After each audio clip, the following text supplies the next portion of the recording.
Okay, so what I was talking about was really how we leverage the connected home to drive growth in this industry. We see the connected home being such a huge potential, really enormous potential across the whole IoT space. But the challenge we face is that there's too much competition. Essentially, we're all trying to push our own silo products. And what we critically need is actually to work together. So what I was talking about was really the reality of the market today, where we see it's slow growth. It's not the growth we want to see. And we see a level of confusion amongst customers, but also amongst end users about actually where they should go. And there's a challenge with these proprietary and silo solutions, and there's just not enough common working together. And then I was talking about really what we see as the opportunity. So I talk about that immense growth potential, but actually, what does it look like in 2020? When we believe there'll be over 25 devices in the average home. So there'll be a lot of devices in the home. Now, you can continue down that route that they're all silo products, they only know about themselves, they don't know about anything else. But actually, that's not connected. That doesn't actually add any value to the consumer's lives. What adds value is actually when you can't start connect multiple different devices, and you can actually have some really interesting use cases because different things know about other things. And then I was going on from that to talk about just the revenue generating services that you can enable. So it's all well and good selling a product and making some margin on the top of that product, but actually this market is about new services. And we see that there's a whole host of different revenue generating services that could be realized here. So I talked about insurance and warranty, but just the whole move towards prognostics, remote diagnostics. Actually, when you have these devices connected, your dishwasher, your boiler, actually there's a real value as a customer if I get called up to say my boiler's going to go wrong because there's a fault. I mean, I don't have to wait up being woken up in the morning by my wife shouting at me because there's no hot water. It doesn't happen anymore. So I think that that's the sort of space that we're looking to try and move towards, and actually enabling that through the platform we've built. So our model is very much open. So what we see is critical is openness, and everyone's saying openness. I heard every presentation about openness, but actually it's open against their platform.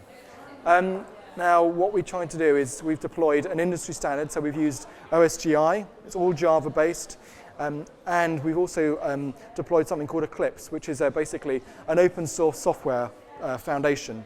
And we think that what's critical is that actually we do work together around these common standards, and that if just because I haven't deployed a certain technical architecture, I'm not locked out. Actually, there is this common platform that everyone can work to.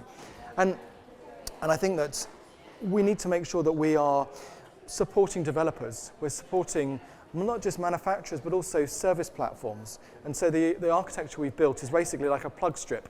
You can plug in what you want to in this. Plug and play, yeah. Absolutely. Plug and play, absolutely, making it simple, but also plug and play at a back end. So actually you can make it a much richer proposition to end users. So in terms of the connected home space, so if I look at the verticals that we think are really going to be, both in terms of represent huge growth potential, but also potentially a challenge today in terms of actually getting their head around the growth potential. 3. One is the sort of financial services market, so insurance, warranty business. Huge opportunity if I have all these different devices connected to actually know more about actually what the customer's doing about that, and actually developing a much more interactive relationship with customers and actually moving towards more of a service model. Really, really significant. Huge implications on those industries, but we see that as one of the big models that will drive growth in this space.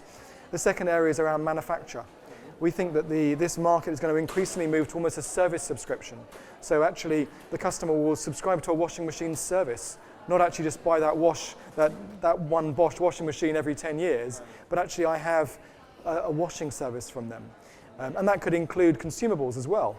So that actually, it's quite an interesting, a real sort of development from the model that is existing today.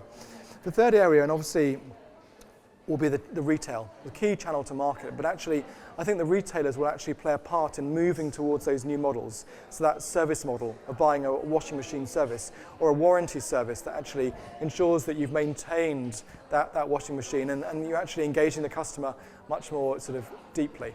The challenge is that we, as an industry, keep on talking about it. And all the presentations, I keep on hearing everyone saying, open, but it's open against my standards. Yeah, true. Come on, guys, we are never going to see that vision. So Gartner has that brilliant, the hype cycle in terms of where we sit, and we're right at the bottom of that. But we're never going to go over that little hill unless we actually move forward and truly open up and actually accept that we've got to work to a common approach. So we published an open API, we have an SDK which enables third parties to build against us. And we've got to be much more flexible around, and also more sensitive about customers. So some models are driven all around, I own the data. That actually the whole model is built around me owning the data. Well, actually, customers aren't happy with that. No, it's my data. And that whether that be the customer in terms of one of our partners or the end user. So I think we need to be much more respectful of our customers or end users in terms of actually how we build the models. So we need to take them with us. It needs to be privacy critical. We need to build trust because this market isn't going to be taken off based on the fact that I can exploit that customer's data. And as Deutsche Telekom, as a German company, as you'd expect, privacy of data is really sacrosanct, it's critical. So, we're going to drive significant growth in this market, and particularly in Germany, obviously, but that's only going to happen if we have respect for our customers. So it's great to be here, the IoT World Forum 2014. I think you've done a brilliant job, I really do. I mean, in terms of the volume and the range of different vendors and customers and partners, had some really productive, really good meetings here. So thank you very much for all you've done.